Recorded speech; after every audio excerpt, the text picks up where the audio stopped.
ये ठप्पा नहीं लगा कि अब तो सारे मैच जीतेगी ही जीतेगी, नहीं, सुख के साथ दुख आएगा ही।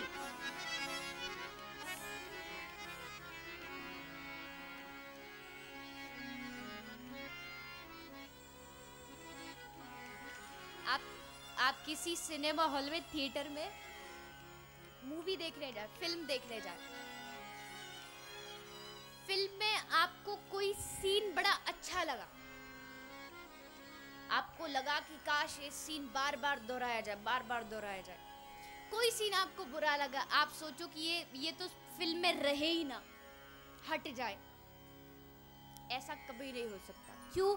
क्योंकि फिल्म पहले बन चुकी है, अभी तो सिर्फ आपको दिखाई जा रही है। बन तो वो पहले चुकी है, आप अभी सिर्फ उसको देख रहे हो। आपको भले ही कोई सीन कितना अच्छा लगे, वो बार बार नहीं दिखाया जाएगा, पूरी फिल्म ही दिखाई जाएगी। वैसे ही जीवन रूपी जो फिल्म है, कब दुख मिलना है, कब सुख मिलना है, कब धोखे मिलने हैं, कब अच्छाइयाँ मिलनी है, वो सब पहले लिखा जा चुका है। अब तो सिर्फ आप उस फिल्म को जी रहे हो।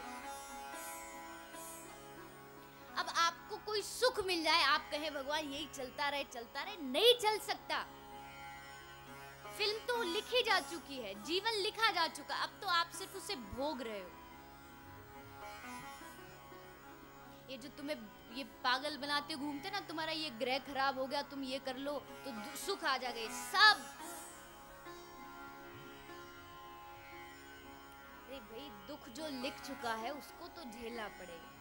सुख है तो सुख को, सच्चा भक्त वही है जो सुख, यहाँ सत्संग में सुख मिले तो यहाँ खुश हो जाए, मुस्कुराए, घर जाके दुख मिले तो भी मुस्कुराए, वहां जाके उसको भी सहले, यहाँ के सुख को भी, जो मिले वो सही।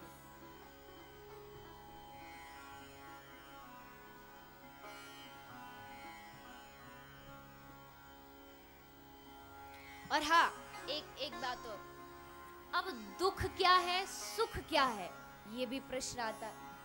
इसका निर्णय कौन करेगा? आप हम तो कर नहीं सकते, क्योंकि हमारे लिए जो दुख होता, हमारे लिए जो सुख माना जाता है, असल में तो वो सचमुच का दुख है, अगर देखा जाए तो सुख दुख क्या है ये निर्णय हम नहीं कर सकते, हमारी मति बड़ी छोटी है। सुख दुख का निर्णय सिर्फ और सिर्फ महान पुरुष, कोई पहुंचा हुआ संत ही कर सकता है।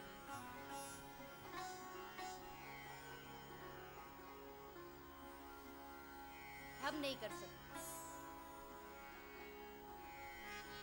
एक नास्तिक है, एक आस्तिक है। एक भगवान में आस्था नहीं रखता, एक आस्था रखता है। दोनों चल पड़े। नास्तिक बोला, क्या तू दिन भर घंटी बजाते रहता, छोड़िए भगवान को, चल मंदिर के सामने एक बड़ा सुंदर क्लब बना हुआ है, उसमें बड़ा सुंदर पब है, आराम से जाएंगे, 2-4 घूंट लगाएंगे और आराम से मौज करेंगे, छोड़िए सबको। वो बोला, नहीं नहीं भैया, तुझे जाना तो जा, मुझे मंदिर में आनंद आता है, मैं वहां जाऊंगा, तुझे जहां आता तू वहां जा। बोला ठीक है। वो अपने इधर की साइड में मद्रालय चला गया और वो इधर की साइड में अपने मंदिर चला गया। उसने खूब दर्शन किया, खूब कीर्तन किया, खूब नाचा, खूब गाया, उधर उसने खूब शराब पी, खूब गाने गाए, खूब मजे लिए। दोनों बाहर आए। जैसे बाहर आए, शराबी जो बाहर आया, बाहर निकलते ही एक गठरी में उसको सोने के सिक्के भरे मिले। शराबी को उसने तुरंत उठाए और जेब में रखे। आहा, आनंद आ गया। और जो आस्तिक था वो जैसे बाहर आया, मंदिर के बाहर निकलते एक बड़ी लंबी कील उसके पैर में चुभ गई, बड़ी जोर से खून बहने लगा।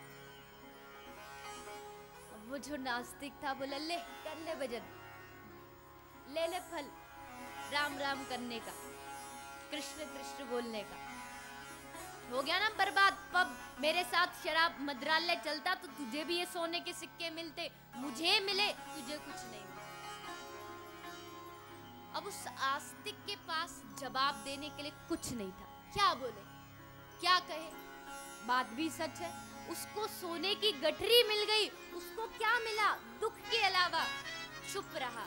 लेकिन जब एक दिन मृत्यु हुई, दोनों गए यमराज के पास। तब उस आस्तिक ने आज प्रश्न किया यमराज से, महाराज मेरी क्या गलती थी, इसने गलत काम किया, इसको इतना कुछ मिला, मैं अच्छे काम के लिए गया था, मुझे दुख मिला, क्यों? तब यमराज ने हंसते कहा, बेटा ये तूने अपनी बुद्धि के अनुसार देखा, अब मैं तुझे अपना लेखा जोखा दिखाता हूं। वो चित्रगुप्त जो अपनी रखता है ना वो डायरी, वो लेके आया, पढ़ इसको। लिखा था उसी दिन उसी डेट उसी समय वो जो शराबी मंत्रालय से आया, उस दिन वो उस दुनिया का सबसे बड़ा अमीर आदमी बनने जा रहा था, लेकिन उसके गलत कर्मों ने उसके सारे धन को सिर्फ छोटी सी पोटरी में बांध के दे दिया। और जो आस्तिक था, जो मंदिर में गया था, उस दिन उस आस्तिक की मौत निश्चित थी, लेकिन भगवान के नाम ने उसकी मौत को एक छोटी सी कील के रूप में बदल दिया। तब यमराज ने कहा, बेटा ये तूने अपने मति के हिसाब से सुख दुख लगाया, लेकिन असल में तो सुख दुख कुछ और था।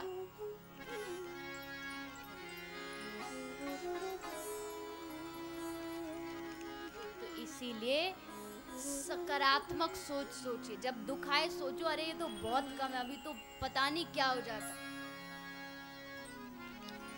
सी पॉजिटिव, वो सबके ब्लड ग्रुप होते हैं ना, ओ पॉजिटिव, बी पॉजिटिव, अब एक नया चलना चाहिए सी पॉजिटिव। आजकल का आदमी नकारात्मक बड़ा होगा, सुबह उठते उठते भी कुछ भी गलत काम होगा ना दिन में, क्या कहेगा, बोले सुबह सुबह लगता किसी गलत आदमी का चेहरा देख लिया। किसी का नहीं देखा, सुबह जग के तूने आईने में अपना ही चेहरा देखा था सबसे पहले।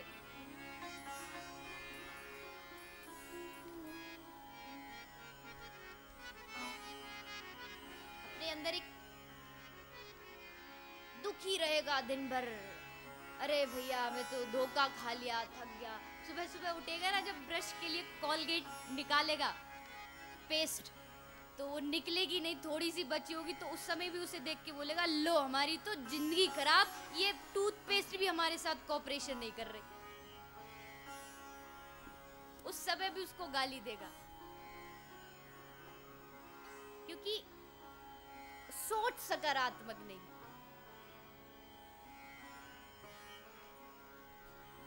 भागवत हमारी मानसिकता को, मैंने कल भी बार बार कहा, हमारी मानसिकता को भागवत बदलती है, नजरिया बदलती है देखने का, सोचने का, समझने का।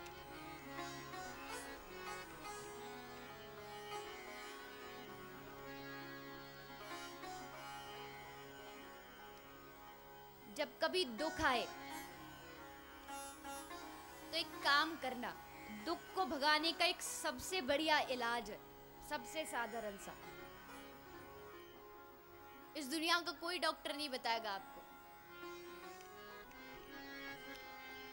क्या करना है। अच्छा पहले तो ये बताओ, ये इलाज आपको चाहिए कि नहीं चाहिए? कहीं मैं बताती जाऊं आपकी इच्छा ही ना हो सुनने की, भाई हमें तो कराना ही नहीं, हम तो दुख में ही बढ़िया है। चाहिए कि नहीं चाहिए? सब कुछ चाहिए, तैयार बैठे हैं। जब भी दुख आए कुछ मत कर रहा, अपने घर जाके, घर का जो सबसे अंदर का कमरा हो, सबसे अंदर मतलब जहाँ कुछ कम जाता हो, आपका अलग हो या जो भी हो, वहां जाके अंदर से कुंडी लगा करके अंदर जाके 3 बार हाथ उठा के दिल से महामंत्र बोलना, 3 बार कुंडी लगा के। गारंटी के साथ आप लिख के ले जा सकते हो, जो इस काम को दिल से करेगा, अंदर जब वो कमरे में घुसा तो उसका चेहरा लटका हुआ था, लेकिन जब वो 3 बार हरिनाम लेकर के जब वो बाहर आएगा, उसका चेहरा कमल की तरह खिला हुआ होगा।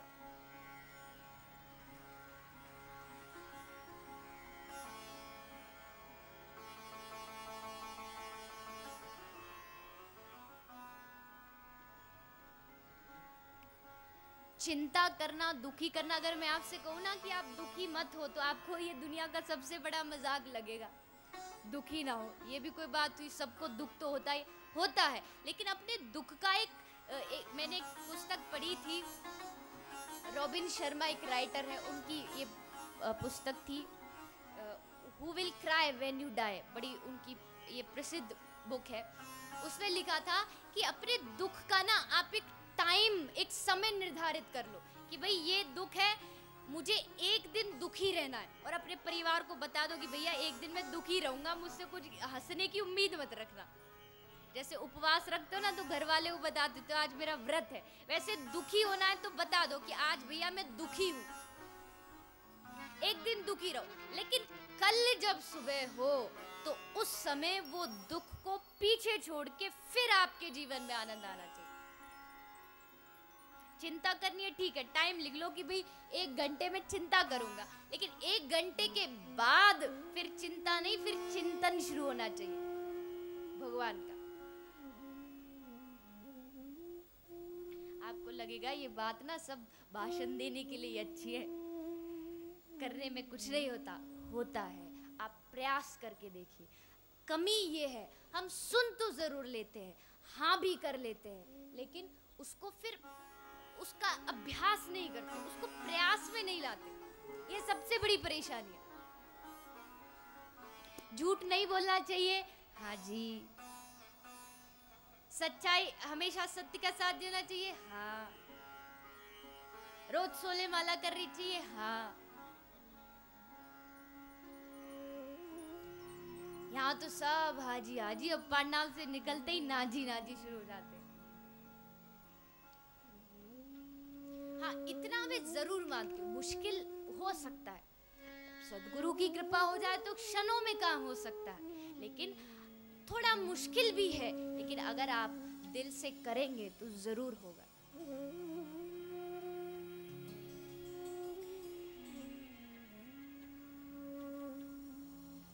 तो आज भगवान छोड़ के चले गए, पांडव प्रभु को याद करते हुए वन में गए, प्रभु की याद में अपने शरीर को त्यागा। इसके उपरांत भगवान श्री कृष्ण के जाने के बाद हस्तिनापुर के राजा हुए महाराज परीक्षित। परीक्षित जी राजा हुए, परीक्षित जी ने अश्वमेध यज्ञ किया, घोड़े को लेके दिग्विजय पर गए। तब उन्होंने रास्ते में देखा कि एक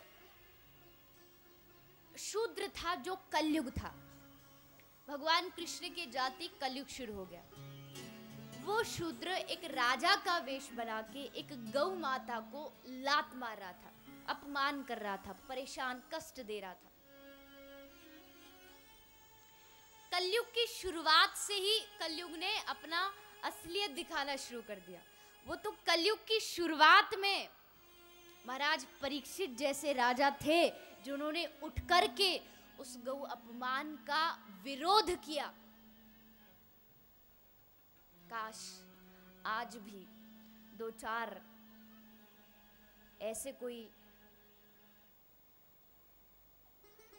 राजनेता आगे आ जाए जो खुद ये कहे कि हाँ हमें गौ माता की रक्षा करनी है, जिसकी आज बहुत कमी है। अरे अब क्या बताएं, रक्षा तो छोड़ो, शर्म आती है इस बात को भी सोचते हुए। भारत की सरकार ये कहती है कि गौ माता का मांस खाने से पोषण बढ़ता है, स्वस्थ अच्छा होता, आप फिट रहोगे, आप अच्छे रहोगे। ये इस देश का एक राजा, देश का एक नेता इस बात को कहता है। भारत सरकार के द्वारा एक पुस्तक बनाई गई पोषण, उसमें ये बात लिखी है, गौ का मांस खाइए आपकी ताकत आएगी। राजा का कर्तव्य है देश की कुरीतियों को मिटाए, चाहे उसके लिए भले उसको अपने प्राणों की आहुति दे। नेता कौन होता है? जो प्रजा के लिए हमेशा आगे रहे, सबके लिए, प्रजा के लिए जो नियम है वो भी उसके लिए रहे, और जहां भी उसको समाज में कोई गलती दिखे वहां आगे बढ़े। और जिस दिन ये नेता, अभिनेता, इस देश के सारे संत सब जिस दिन इकट्ठे हो गए, एक भी गौ माता आपको सड़क पर घूमती हुई दिखाई नहीं देगी, एक भी गौ माता। और चलो ये तो बाद की बात है, नेता छोड़िए, लोगों को छोड़िए, जिस दिन इस भारत की जनता एक हो गई, नेता क्या, दुनिया की कोई ताकत गौ सेवा होने से नहीं रोक सकती। जनता जनार्दन, जिस दिन जनता आगे आ जाए, लेकिन अपने कामों से फुर्सत नहीं, गौ माता को तो तब देखेंगे।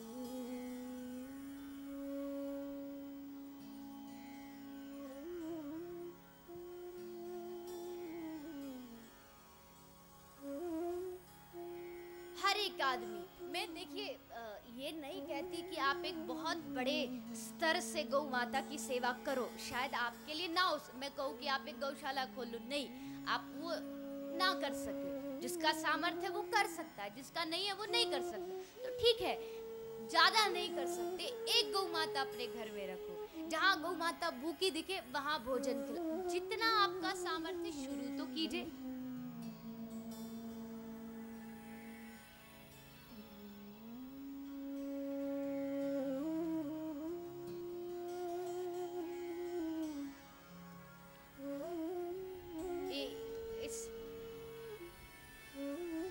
सेवा धाम हॉस्पिटल का निर्णय भी इसीलिए लिया गया। आप ब्रज में भी, ब्रज को तो भगवान का घर कहा गया है, और भगवान को सबसे ज्यादा अगर प्रिय थी तो वो गौ माता थी, यानी हमारे इष्ट कौन, भगवान कृष्ण, और भगवान कृष्ण की इष्ट कौन, गौ माता, तो परम इष्ट है।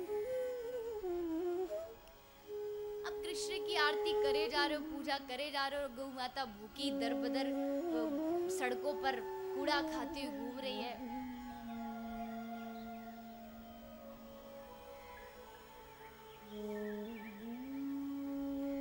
ब्रज में भी गौशाला बहुत है, लेकिन सबसे पहले आप ये ध्यान रखिए कि ये इस धरा पर, इस धरती पर जो बनाया जा रहा है, ये गौशाला नहीं है, ये गौ माता का हॉस्पिटल बनाया जा रहा है, जो अब आप सामने देख सकते हो, हाईवे है NH2, दिल्ली से लेके आगरा तक, रास्ते में कितनी सारी गौ माता है एक्सीडेंट से मारी जाती है, गौ माता को कैंसर हो जाता है, पेट पे प्लास्टिक जमा हो जाता है।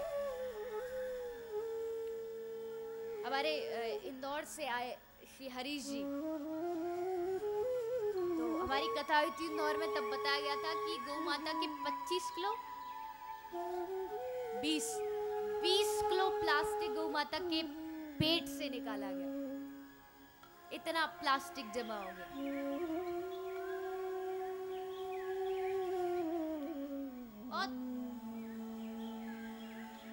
और हाँ, ये जरूर है, जिस दिन आपने गौ माता की रक्षा शुरू कर दी, गौ माता आपकी रक्षा करने से कभी पीछे नहीं हटेगी, कभी नहीं।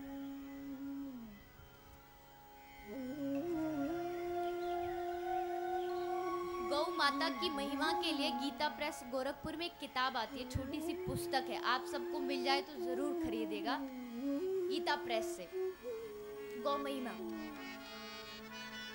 उसमें एक बड़ी छोटी सी कथा है कि दो मुस्लिम दोस्त थे, एक का नाम तो हुसैन शाह था और दूसरे का नाम मुझे ढंग से याद नहीं है, जो भी हो, दो मित्र, ये सच्ची घटना है, उसमें जो भी घटना है ना वो सारी सत्य है, वो बनाई हुई नहीं है, सारी सच्ची घटना है।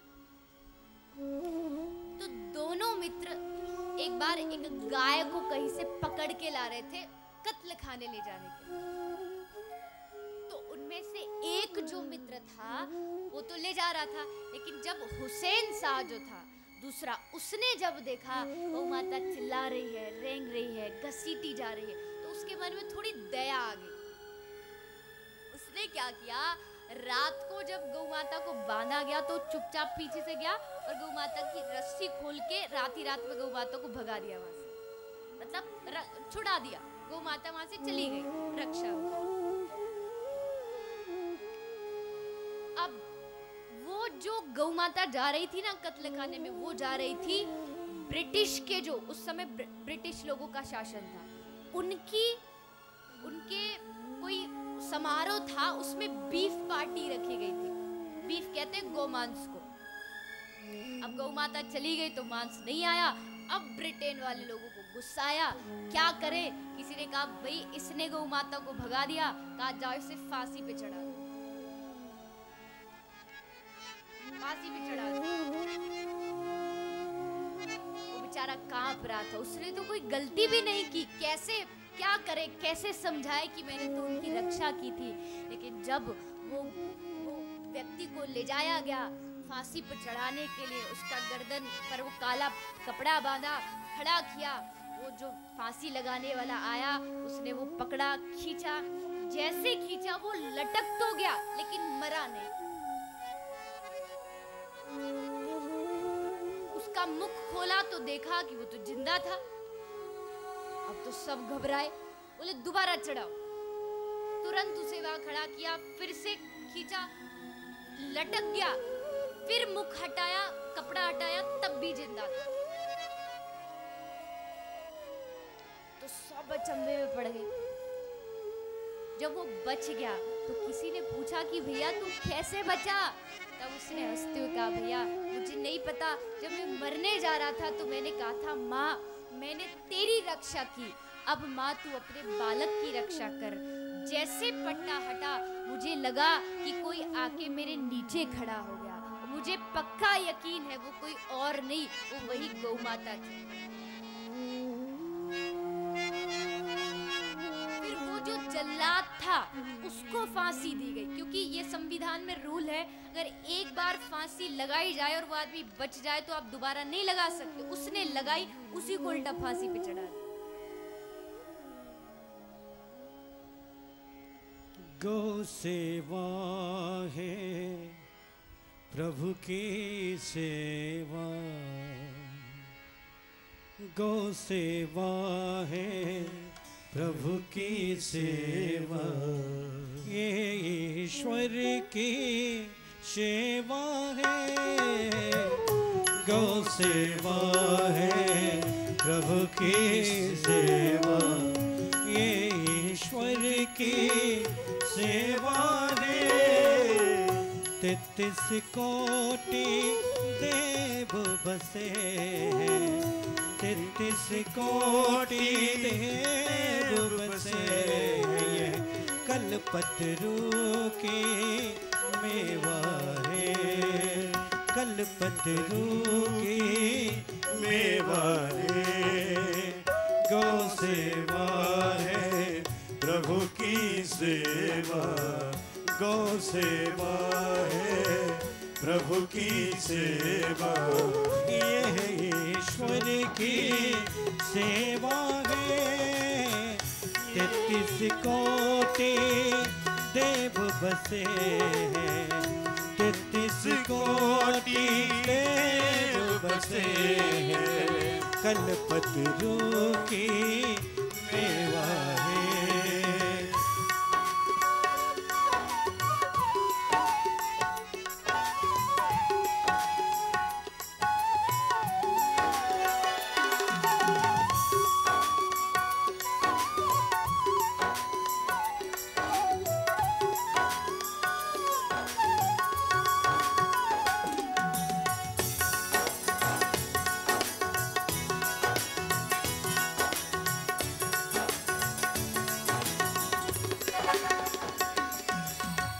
दूध दही घृत रबड़ी आदि कहीं बनते इससे अमृत रे। दूध दही घृत रबड़ी आदि कहीं बनते इससे अमृत रे।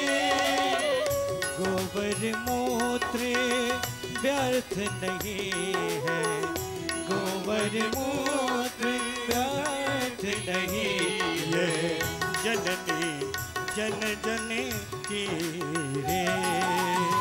गौ सेवा है प्रभु की सेवा गौ सेवा है, प्रभु की सेवा ये ईश्वर की सेवा रे। 33 कोटि देव बसे, 33 कोटि देव बसे, कल्पतरु की मेवा रे। गौ माता जय जय गौ माता, गौ माता जय जय गौ माता, गौ माता जय जय गौ माता, गौ माता जय जय गौ माता। सभी भाव से गाइए।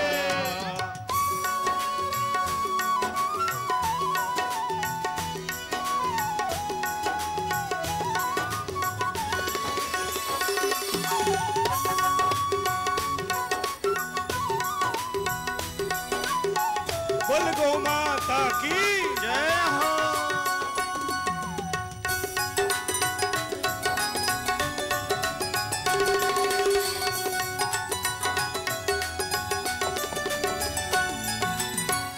कागज कूड़ा कचड़े खिला कर न बनो नरक के भागी रे। कागज कूड़ा कचड़ा खिला कर न बनो नरक के भागी रे। कागज कूड़ा कचड़े खिला कर न बनो नरक के भागी रे।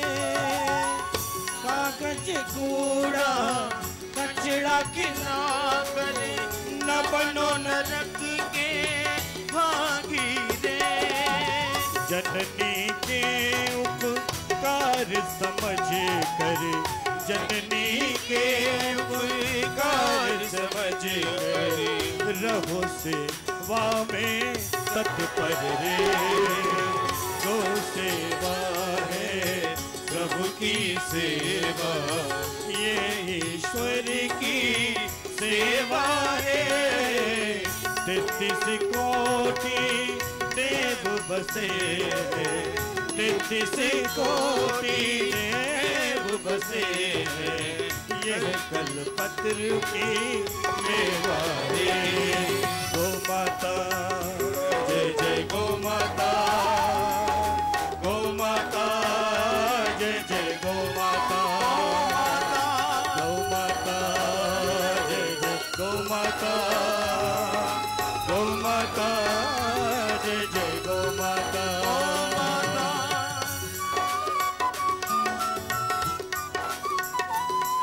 आपसे दिल से गाइए, प्रेम से गाइए।